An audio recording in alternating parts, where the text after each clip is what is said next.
అనుకున్నావా డిగ్గే ఉండడానికి? బండి డిక్కి కాదురా, నీ డిక్కి గురించి మాట్లాడుతున్నా. వీడితో మాట్లాడేంట్రా, మూతి మీద రెండు గుద్దక.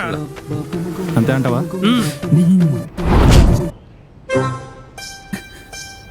సూపర్ రా, బాగా గుద్దా. నన్ను గుద్దుతారా? నేనెవరో తెలుసా? లాయర్ లఫంగ్ లింగమూర్తి. న్యూసెన్స్ కేసు కింద, అటెంప్ట్ మర్డర్ కేసు కింద కేసు వేసి కోర్టులో వాదించి మిమ్మల్ని ఇద్దరిని జైల్లో పెట్టించగలను. రేయ్, ఫ్రస్ట్రేషన్ అన్నావు కదరా, వీటిలో పద్దుని జ్యోతిని చూసి భూమి మీద గుయ్యమని ఒకటి కొట్టు. కొట్టాల్సిందరా. అంతేరా. మైండ్ బ్లాక్ అయినట్టుంది. దోల తిరిందా?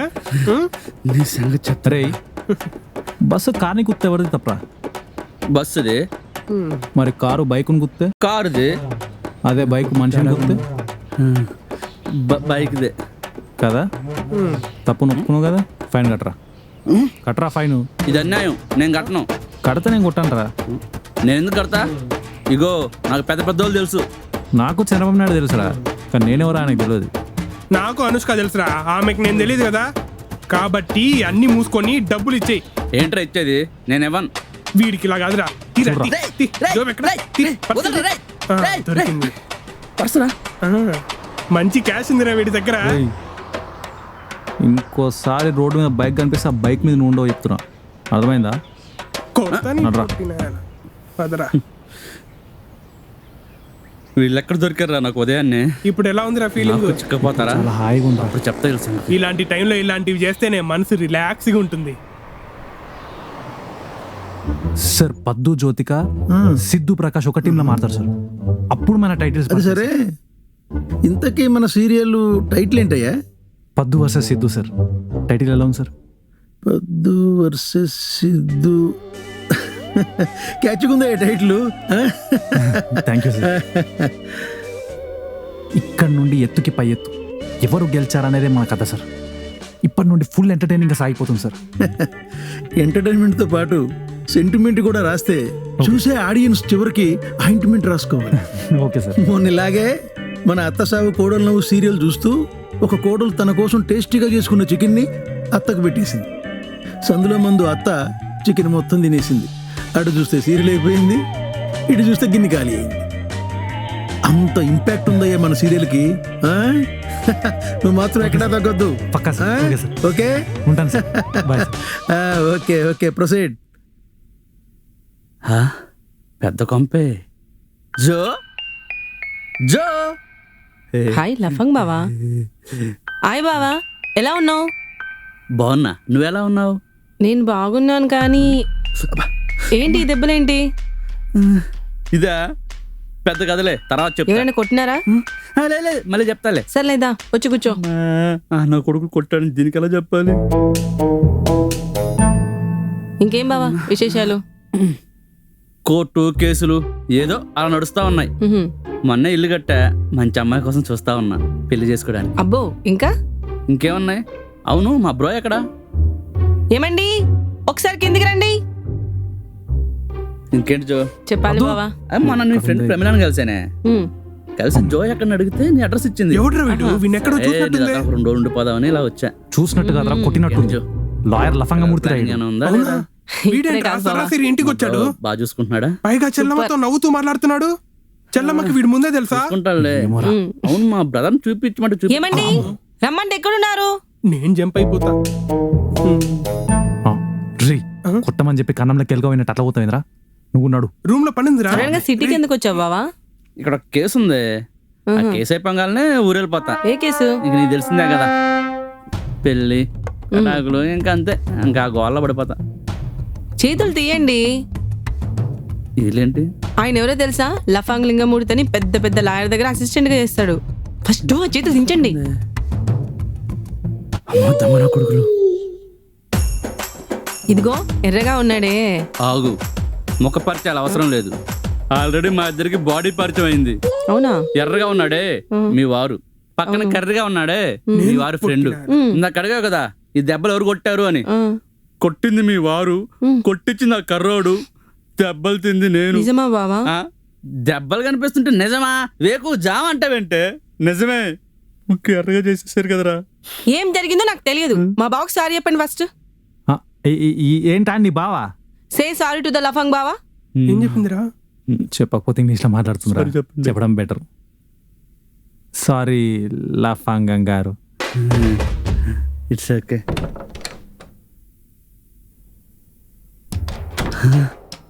పిల్ల కంసు పెట్ల అందంగా ఉంది. ఎవరా అమ్మాయి? తన మా ఆయన ఫ్రెండ్ పద్దు. జడ్జి బెయిల్ మంజూరు చేసినట్టు దీన్ని చూడంగానే నా గుండె ప్రేమను మంజూరు చేసేసింది. బావా ఏమైంది? ఆ అమ్మాయిని చూస్తుంటే లాయర్ సుహాసిని సినిమాలో హీరోయిన్ లా ఉంది కదా. అవును కదా. నీకు దాని మీద కనుబడిందారా పొట్టి బాట్కో? సరే చూసి చాలు కానీ పైకి వెళ్దాం కదా. ఇప్పుడు చెప్తాను. వేణీల కాపడం పెడతా. అయ్యో రేయ్, పద, పద. అయ్యో బావా ఏమైంది? కింద పడి నొప్పిగా చచ్చావా? ఉందా? పద. అయ్యో చూసి బావా. నేను తీసుకెళ్తాలే. చెల్లమ్మ, ఈ లఫంగాన్ని మేము తీసుకెళ్తాం. మీరు ఆగండి, మిమ్మల్ని చూసి భయపడుతున్నాడు. నేను తీసుకెళ్తా కదా. పద బావా. అయ్యో చూసి బావా నిదానంగా. ఏండి పద్దు గారు, మీరు కొంచెం రావచ్చు. వస్తే పద్దు కొంచెం రావే. వచ్చేస్తున్నా. నెమ్మదిగా స్లో. అయ్యో అయ్యో పాపం. చిన్నపిల్లని చేసి ఎలా కొట్టారు వాళ్ళు నిన్ను. అయ్యో కొట్టారు కానీ స్లో బావా. స్లో. కింద చూడు కింద. బొండలాగా బొర్రేసుకొని ఆ, అట్లా. ఎక్కువ మూతి మీద కాదురా, ముడ్డు మీద దన్నాలి. ఏమండి మా బావ లగేజ్ కొంచెం పైకి తీసుకురారా. వీడి లగేజ్ మేము తీసుకురావడం ఏంటి? టెక్ కుదిరిందిరా మీకు ఇప్పుడు? నన్నే కొడతారా? మెల్లగా బావా స్లో. రేయ్ నిన్ను వీని వదలకూడదురా పొట్టినా కొడుక.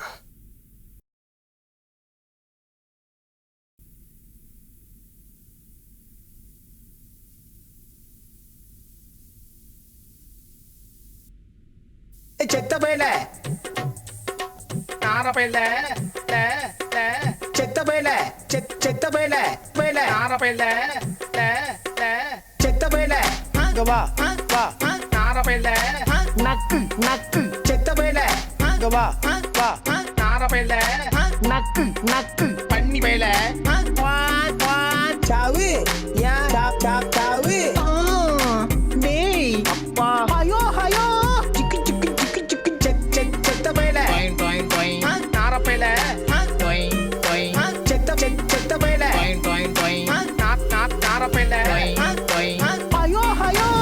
ఏం సిద్ధు చీరలో మస్తున్నా కదా.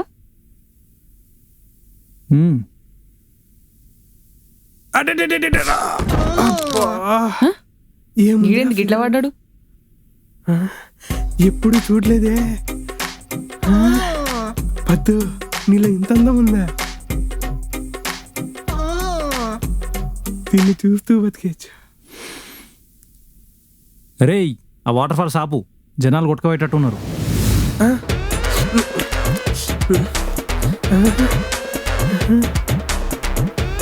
పద్దు నీ అందం చూస్తుంటే ఇవ్వాలనిపిస్తుంది నాకు ముద్దు.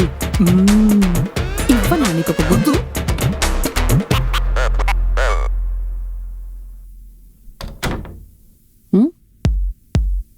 ఆ?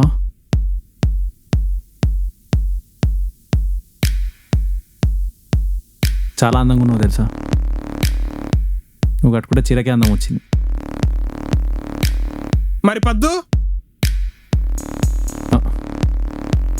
ఎందుకు చీర కట్టినట్టుందిరా? రే పద్దు కింద కూరా బుర్రొక్కరు తక్కువ అంతే కదా. జ్యోతే బాగుందిరా. రే కాదురా పద్దునే బాగుంది. ఏయ్ జ్యోతికే బాగుంది. జ్యోతి కన్నా పద్దునే బాగుంది. నా వైఫే బాగుందిరా. పద్దునే బాగుందిరా. ఏయ్ నా వైఫే బాగుందిరా. సరిగ్గా చూడరా పద్దునే బాగుంది. రే నువ్వెన్ని చెప్పినా జ్యోతికే బాగుందిరా. పద్దునే బాగుందిరా. రే జోనే బాగుందిరా. సరిగ్గా చూడరా పద్దునే బాగుంది. జోనే బాగుందిరా. రే పద్దునే బాగుందని చెప్పా కదా. రే ఎంతసార్లు చెప్పాలరా పద్దునే బాగుంది. పోరా. ఆపండ్రా. నా వయసు నేను చెప్తా కదరా. రే సెక్షన్ 143 ప్రకారం చీర కట్టిన ప్రతి ఆడది అందంగా ఉంటుంది. అందంగా ఉండాల్సిందే. అలా కాదంటే సెక్షన్ 431 ప్రకారం మిమ్మల్ని చంచలు కూడా జైల్లో వేయిస్తా, మొక్కజొన్న పొత్తుల్లో కాలుస్తా.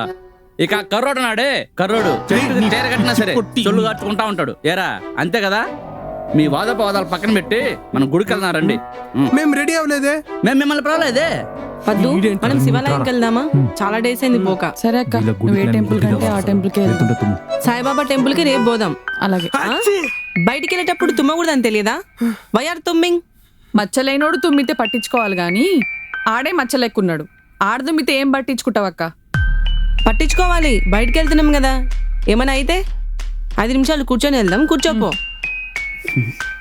నువ్వు జరుగు, కూసో. కూర్చోరా. అన్ని చెడతబ్బాలి. ఏదో వేసుంటారు వీళ్ళు సంగతి.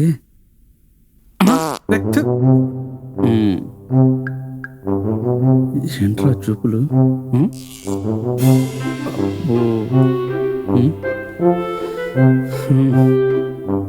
చూసుకున్న పెళ్లి చూపులు చాలు, బయట గుడుము చేస్తారు. రే వీని మాటలు దించురా, వీడియో టైం వేస్ట్ చేస్తాడు. ఈలోపు గుడి మూసేస్తారు. లఫం గారు, మీరేమైనా కేసులు వాదించారా? అబ్బో చాలా కేసులు వాదించా. పిక్ పాకెట్ కేసు నుంచి రాజకీయ నాయకుల స్కామ్ కేసుల వరకు అన్ని కేసులు వాదించా. కాకపోతే ఒక్క దాంట్లో కూడా గెలవలేదు. ఎందుకంటే నీ వైపు న్యాయం లేదు కాబట్టి. ఇగో, ఒక దాంట్లో గెలిచా. అవతల బుర్రత కూడా అయి ఉంటాడు. కరెక్ట్, ఇది కరెక్ట్. అసలు కేసు ఏంటంటే మొగుడు పెళ్ళాల కేసు. మొగుడు అమెరికాలో సాఫ్ట్వేర్ అని అబద్ధం చెప్పి పెళ్లి చేసుకున్నాడు. ఫస్ట్ నైటే ఫస్ట్, మిగతావన్నీ నెక్స్ట్ అని అంటే పడత పసిగట్టి నా గడపలో అడిగట్టి ఆ జరిగిన అన్యాయాన్ని నా చెవిలో కక్కి. ఓ మరి కక్కితే కడుక్కున్నావా? కడుక్కున్నాను రా, కడుక్కున్నా. పేపర్లు రెడీ చేసి కేసు కోర్టు కేసి విడాకులు ఇప్పించి అప్పుడు కడుక్కున్నాను రా, అప్పుడు కడుక్కున్నా. అమ్మాయికి 2వ పెళ్లి చేసి అమెరికాకు పంపించా. మోసం చేసి పెళ్లి చేసుకున్న ఆ పెళ్లి కొడుక్కి సెక్షన్ 786 ప్రకారం 6 నెలల జైలు శిక్షతో పాటు మరుగుదొడ్లు కడిగే శిక్ష కూడా వేయించాను రా. రే పీడియేటర్ నా స్టోరీ నాకే చెప్తున్నాడు. పోకిరి సినిమా స్టోరీ పోయి మళ్ళీ మహేష్ బాబుకి చెప్పినట్టు. పోకిరి సినిమా ఏమో గానీ ఇక్కడ మరుగుదొడ్లు అంటున్నారా? వినడానికే కష్టంగా ఉంది. అంతెందుకురా, మీకు ఆ విషయం తెలుసా? ఆ అమ్మ ఇప్పటికి నాకు ఫోన్ చేసి థ్యాంక్ యూ చెప్పుద్ది. అయితే ఇప్పుడు నీ మర్దలు కూడా థ్యాంక్ యూ చెప్తుంది. నా మరదలా? ఎందుకు? నీ మర్దలు కూడా విడాకులు ఇచ్చి అమెరికా పంపిస్తే. ఎందుకంటే ఇప్పటిదాకా నువ్వు చెప్పిన స్టోరీ అంతా నీ మర్దల స్టోరీ లాంటిది కాబట్టి. ఇది ఇట్లా బుక్ చేసి నీరుకిచ్చేలా ఉందిరా. అవును బావా, ఈయన కూడా అమెరికాని అబద్ధమాడి నన్ను పెళ్లి చేసుకున్నాడు. ఈ బుగ్గల పైన కన్నీరు ఎలా తీసుకురావాలనిపించింది బ్రో. నీకు నేనున్నాను జో, నేనున్నా. నీకు ఎలాగైనా విడాకులు ఇప్పిస్తాను. విడాకులేందిరా? పెళ్ళైన వాళ్ళని కలపాల్సింది పోయి విడగొట్టడం ఏంది? రే నేను మా విడాకులు ఇప్పించట్లా, విడాకులు ఇప్పిస్తున్నా. నీకు ఎలాగైనా సరే నేను విడాకులు ఇప్పిస్తా. వద్దులే. పద బావా, గుడికి వెళ్దాం. ఇప్పుడు మనం వెళ్ళాల్సింది గుళ్ళో దేవత దగ్గరకు కాదు, కోర్టులో న్యాయ దేవత దగ్గరికి. బ్రో మీకు మామూలుగా ఉండదు, మరుగుదొడ్లే. రే హెల్ప్ చేసి నీకు కూడా మరుగుదొడ్లే రోయ్. జో వాదించి ఆకలి దంచేస్తుంది. నా కోసం కొంచెం వంట చేయవా? సరే బావా, నీకు ఇష్టమైనవన్నీ చేస్తా. ఫిగర్ అదిరిపోయింది. పొద్దుగారు మీరు కూడా వెళ్ళి నా కోసం కొంచెం గరిట తిప్పచ్చుగా. తిప్పుతారా? నీకుందిలే. కవితను అనుకున్నా, ఇది నడంతో కూడా చంపేసిలా ఉంది. జోతో పాటు జోడీగా దీన్ని కూడా తగులుకుంటా. పడుంటది అట్లా. చెప్పండి రబ్బాయిలు, ఏంటి సీరియస్గా చూస్తున్నారు? మీరు కామెడీ క్యారెక్టర్స్ చేస్తున్నారు అంతే, హీరో క్యారెక్టర్స్ కాదు. ఇదంతా నన్ను కొట్టేందుకు అనుకున్నారా? కాదు బ్రో, జ్యోతికని నేను పెళ్లి చేసుకుందాం అనుకున్నా, కానీ మధ్యలో నువ్వు చేసుకున్నావు. అప్పుడు ఢిల్లీ పని మీద కోర్టుకి వెళ్ళా కాబట్టే నీకు పెళ్ళైంది. ఇక నేను వచ్చాగా పెళ్లి పెటాకలు అయిపోవాల్సిందే. Chill bro. ఇంకోసారి చిల్ బ్రో అంటే చెడ్డీలా చిల్లి పౌడర్ వేసి కొడతాను. ఈ అబ్బా డ్రీమ్ బాగుంది బ్రో, కంటిన్యూ. అరే కర్రడా జాతర. సరేరా మరి నేను వెళ్ళొస్తా. మనం ఒకటన్నావు కదరా. అక్కడ శిక్ష మరుగుదొడ్లు అన్నాడు కదరా. నీ ప్రాబ్లం నీది, నా ప్రాబ్లం నాది. ఆహా, కోర్టులో జ్యోతికతో విడాకులు తీసుకొని గుడ్లో పద్ధతితో మామిడాకులు తీసుకుంటా. ఓకేనా? అలా వచ్చావా? చేస్తా లేరా, చేస్తా. అక్కడ మరుగుదొడ్ల కంటే మనసిచ్చిన ప్రేమ ఇంపార్టెంట్ కదా. కదా? చేస్తా.